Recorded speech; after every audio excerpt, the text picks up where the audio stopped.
আসসালামু আলাইকুম সুপ্রিয় দর্শক, আপনাদের ভালোবাসায় আসলাম এক অসহায় মেয়ের কাছে। আমরা শুনবো তার জীবন কাহিনী। তার জীবনে অনেক কষ্ট আছে। ছোটবেলার থেকে সে সৎ মায়ের ঘরে মানুষ। আসলে তার জীবনটা কিভাবে গড়ে উঠছে আমরা তার মুখ থেকে শুনবো।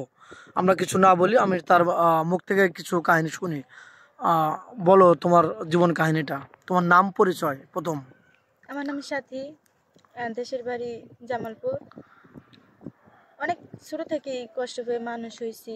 মা ছিল না ঘরে, বাবা বিয়ে করছিল সৎ মা ঘরে। আর পরে জানিনি তো সৎ মা ঘরে থাকলে কি হয় আর কি। আমি এরকম একটা মানুষ চাই যে আমার গাছের মধ্যে ছায়া দিবে, আমার সবসময় পাশে থাকবে। এরকম একটা মানুষ চাচ্ছ নাকি?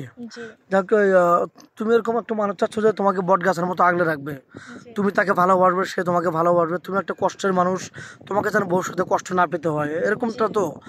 তোমাকে এই কষ্টের কথা শুনে তোমাকে যে লক করবে, তোমার ফোন নাম্বার আছে? যে নামে তো ফোন নাম্বার নাই, কে ফোন তো ইউজ করি না, ও বাসাও আচ্ছা, ফোন চালাই না। সুপ্রিয় দর্শক, মেয়েটার কোনো ফোন নেই, আমাদের নাম্বার দেওয়া থাকবে। কেউ ভিডিও কল দেবেন না, ভিডিও কল দিয়ে ব্লক করতে বাধ্য হবো, অডিও কল দেবেন। তো যাই হোক, নেক্সটে আসি। তোমাকে যদি কোনো প্রবাসী হয় বিয়ে করে বাংলাদেশে রেখে যান, তাহলে কি তার সাথে কোনো ছলচাতুর, কোনো বেইমানে, কোনো দুই নম্বরে কোনো কিছু করবে কিনা, বা বাজে রেট করবে কিনা? যে না, এরকম কোনো কিছু করবো না। দোয়া করবেন যদি তার পাশে থাকতে পারি সারা জীবন। আচ্ছা, তো আহ, তোমার কথা আমি তোমার মুখ দিয়ে শুনলাম। এখন তোমাকে রেখে গেলেন, তোমাকে ভালোবেসে তোমাকে তার বাপ মায়ের কাছে রেখে গেলেন। তুমি ভালো আছো, ভালো চলছো। 1 বছর, 2 বছর, 3 বছর পর তোমার স্বামী আসবে। তুমি কি কোনো পরকীয়ায় লিপ্ত হবে কিনা, বা তার ছোট ভাই আছে তার সাথে অশ্লীল কোনো কাজে লিপ্ত হবে কিনা? যে না, এরকম কোনো কিছু করবো না। আর তোমার তো একটা মৌলিক চাহিদা আছে, শারীরিক চাহিদা আছে। তুমি কি আবার তার বিশ্বাসটা নষ্ট করবে? এরকম কিছু করবে? আমরা গরিব ঘরে মায়ের বোনের জানেনি এমন খাওয়ানোর কষ্ট হলেও সহ্য হয়, কিন্তু কোনো মানুষ সম্মানের কষ্ট বা এটা এরকম দেবে না কোনো কখনো? কিছু সত্যি করবো না। বলছো তো? জি, আচ্ছা, তুমি কি রাঁধতে ভালোবাসো, কি রান্না করতে ভালোবাসো তুমি? আমরা তো গরিব ঘরে মানে আর সব কি। কিছু পাক করার? কচু পাতা ভর্তা বেশিরভাগ পছন্দ করি। ও আচ্ছা, আর কি কি খেতে ভালোবাসো? মাংস খেতে তো সবাই ভালোবাসে, আমিও ভালোবাসি, কিন্তু খেতে পারি না।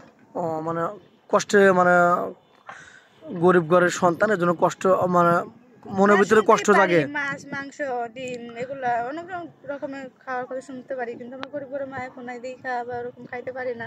ওগুলো লাভ বলে বললে লাভ কি না, আর মানে করবো। নিজের খারাপ লাগে নাকি? জি কষ্ট, মানে ফেভারিট হচ্ছে তোমার গরু গোছ, কিন্তু খেতে পারো না, জি। খুবই আফসোস লাগে, খারাপ লাগে। তো হুম। যাই হোক, আমরা দোয়া করবো যে ভালো একজন ম্যান পাবে, ভালো একজন স্বামী পাবে, তোমাকে ভালো মন্দ মানে খাওয়াইতে পারে। তো যাই হোক, শ্বশুর শাশুড়ির সাথে খারাপ ব্যবহার করা যাবে না। আর এই বলে শেষ করে দিলাম। আল্লাহ হাফেজ।